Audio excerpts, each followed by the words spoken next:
بسم اللہ الرحمن الرحیم۔ کاش کہ وہ جہالت پھر لوٹ آئے۔ ہم نے جب اپنے معاشرے میں آنکھ کھولی تو ایک خوبصورت جہالت کا سامنا ہوا۔ ہمارا گاؤں سڑک، بجلی، ٹیلی فون جیسی سہولت سے تو محروم تھا، لیکن اطمینان اس قدر تھا جیسا کہ زندگی کی ہر سہولت ہمیں میسر ہو۔ کائنات کی سب سے خوبصورت چیز جو میسر تھی وہ تھی محبت۔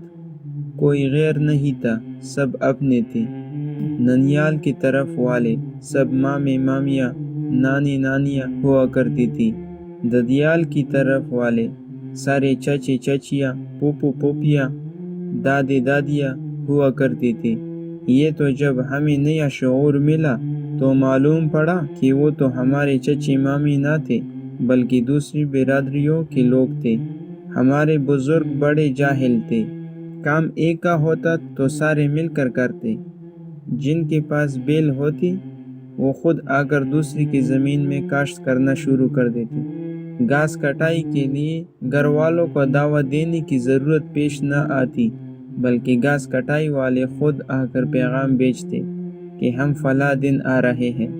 پاگل تھے، گھاس کٹائی پر ڈول بجاتے اور اپنی پوری طاقت لگا دیتے جیسے انہیں کوئی انعام ملنے والا ہو۔ جب کوئی گھر بناتا تو جنگل سے کئی من وزنی لکڑی دشوار راستوں سے اپنے کندھوں پر اٹھا کے لاتے، پھر کئی ٹن مٹی چھت پر ڈالتے اور شام کو گھی شکر کے مزے لوٹ کر گھروں کو لوٹ جاتے تھے۔ جب کسی کی شادی ہو، مہندی لگی ہی ہوتی تھی، باقی گھر والے بھی جیسی مہندی لگائے ہوئے ہو، کیونکہ باقی جاہل خود آ کر کام کرنا شروع کر دیتے۔ اتنے پاگل تھے، مکئی جیسے ایک ایک دانہ صاف کرتے جیسے کوئی دو شہزادیاں اپنے بال سنوارے۔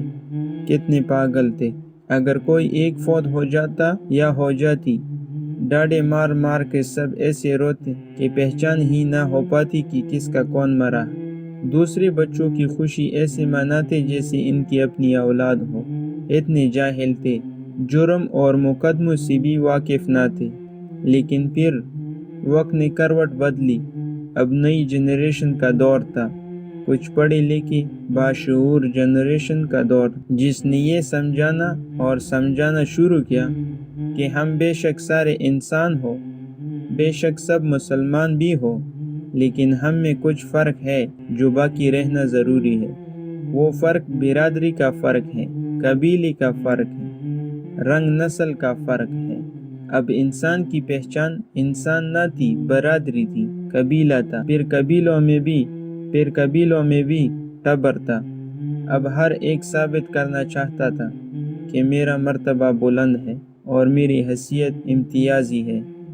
اس کے لیے ضروری تھا کہ وہ دوسروں کو کم تر کہے اور سمجھے۔ اب ہر کوئی دست و گریبان تھا، اور جو کوئی اس روڑ میں شامل نہ ہوا تو وہ زمانے کا بزدل اور گھٹیا انسان ٹھہرا۔ اب گھر تو کچھ پکے اور بڑے تھے لیکن پھر بھی تنگ ہونا شروع ہو گئے۔ وہ زمینیں جو ایک دوسرے کو قریب کرتے تھے، جن کا پیٹ چیر کر غلہ اگتا تھا، جس کی خوشبو سے لطف لیا جاتا تھا، اب نفرت کی بنیاد بن چکی تھی۔ شعور جو آیا تھا، اب ہر ایک کو پٹواری تحصیلدار تک رسائی ہو چکی تھی، اور پھر اوپر سے نظام وہ جس کا پیٹ بھرنے کو ایک دوسرے سے لڑنا ضروری تھا۔ اب نفرت ہر دہلیز پر پہنچ چکی تھی۔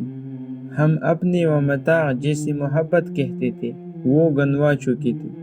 اب انسانیت اور مسلمانیت کا سبق تو زہر لگنے لگا تھا، اب تو خدا بھی ناراض ہو چکا تھا۔ پھر نفرت اپنے انجام کو بڑھے، انسان کی قتل پر آمادہ ہو چکا تھا۔ برتری کے نشے میں ہم گھروں کا سکون تباہ کر چکے تھے۔ ہم بھول چکے تھے کہ کائنات کی سب سے بڑی برتری تو اخلاقی برتری ہوتی ہے۔ اب اخلاق سے ہمارا تعلق صرف اتنا رہ چکا تھا کہ صرف ہمارے گاؤں کے دو بندوں کا نام اخلاق تھا، لیکن ہم نے ان کو بھی اخلاق کہنا گوارا نہ کیا۔ اب ہم ایک دوسرے کو فتح کرنے کی وجہ ڈھونڈنے میں لگے تھے، پھر قدرت نے بھی معاف نہ کیا اس نے بھی ہمیں موقع دے دیا۔ مار داڑ سے جب ہم ایک دوسرے کو فتح کرنے میں ناکام ہوئے تو بات قتل پر آ گئی۔ اب ایک تسلسل سے یہ عمل جاری ہے۔ اب تو ہم اخباروں اور ٹی وی کی زینت بھی بن گئے۔ اب شاید ہی کوئی ایسا انسان ہوگا جس دن عدالتوں میں ہمارے گاؤں کا کوئی فرد کھڑا نہ ہو۔ FIR اتنی ہو چکی کہ اب ڈھونڈنا پڑتا ہے کیا ہمارے گاؤں کا کوئی ایسا فرد بھی ہے جس پر کوئی کیس نہ ہو۔ اب ان جاہل بزرگوں میں سے کم ہی زندہ ہے، جو زندہ ہے وہ زندگی اور موت کی کشمکش میں ہے۔ ان میں سے اگر کوئی مرتا ہے تو دوسرا اس کا منہ دیکھنے کی خواہش کرتا ہے، لیکن ہم باشعور لوگ اسے یہ جاہلانہ کام کرنے کی اجازت نہیں دیتے، کیونکہ اس سے ہماری توہین کا خدشہ درپیش ہے۔ ان نفرتوں نے صرف انسان ہی نہیں، پانی، اسکول اور مساجد بھی تقسیم کر دیے۔ اب تو اللہ کے گھر میں بھی اللہ کے گھر نہیں رہے۔ ہر کوئی اندر سے ٹوٹ چکا ہے۔ وہ نفرت کا علاج نفرت سے ہی کرنا چاہتا ہے۔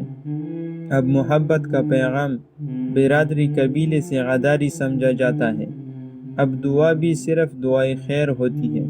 دعائے خیر کا ایک عجیب مفہوم نکال رکھا ہے۔ ایک دوسروں سے نفرت کا اظہار کر کے اس کے ساتھ مکمل بائیکاٹ کا نام دعائے خیر رکھ دیا گیا ہے۔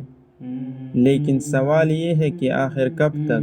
کیا ہی اچھا ہو اگر آج بھی ہم سنبھل جائیں، اپنے اندر کی ساری نفرتیں مٹا کر دوسرے کے حق میں دعا کرنے کی کڑوی گولی کھا لیں، پھر ممکن ہے اللہ بھی معاف فرما دے اور ہم اس نفرت کی آگ سے نکل جائیں، تاکہ کوئی بچہ یتیم نہ ہو، کسی اور کا سہاگ نہ اجڑے، کسی اور کی گود خالی نہ ہو، تاکہ ہم زندگی جیسی قیمتی نعمت جی سکیں، اس کائنات کے حسن سے لطف اندوز ہو سکے، اپنی آنے والی نسلوں کے لیے ایسے ماحول پیدا کر سکے کہ وہ شعوری عمل و کردار کی ان بلندیوں پر جائے کہ وہ خوبصورت جہالت پھر لوٹ آئے جس نے انسانوں کو اعلیٰ اخلاق کے درجے پر کھڑا کر رکھا تھا۔